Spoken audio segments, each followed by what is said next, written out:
Yeah, and like you said, so you're doing something new, so there's really not a lot of people for you to bounce it off of Mm-hmm. And at this time.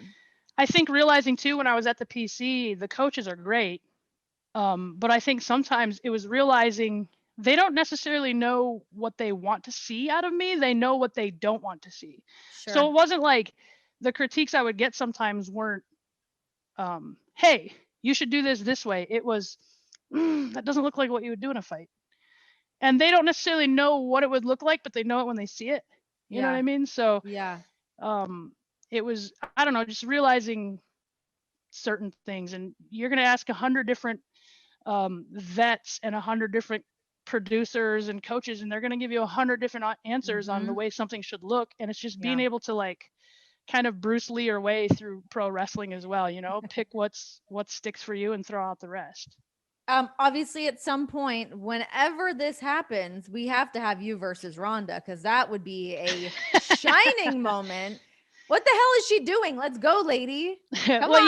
you know what's funny? So after the Ultimate Fighter, Ron and I have talked about this. After the Ultimate Fighter, I was at a stage in my life where like the world fell apart. I went through this stupid breakup, and I like broke my ankle and all this stuff.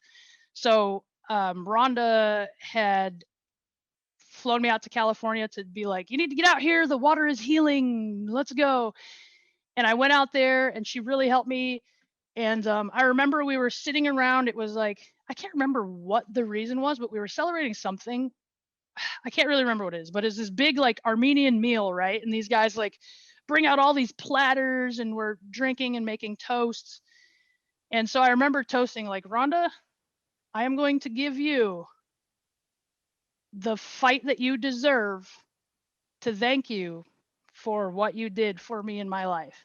And I remember the coaches at the time were like, that's the best toast ever.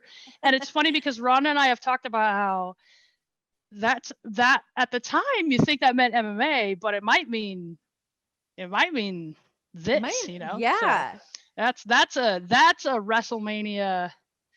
We'll Oh see. my It has God. to, WrestleMania's coming up, so it's probably not this one per se, but it would have to be a spot where because we're a team first and foremost. So it'd have to be Sure. something like as a teammate, and this is a very like amateur wrestling mindset, as a teammate, you're never gonna deny a teammate a shot if they earn it. Yeah. So it'd have to be one of these things. And Ooh, that would be you know. juicy. I mean, I know everyone's waiting for like four horsewomen versus four horsewomen, but like you and Ronda would be like, oh my God, it would be so amazing. I would love to see that.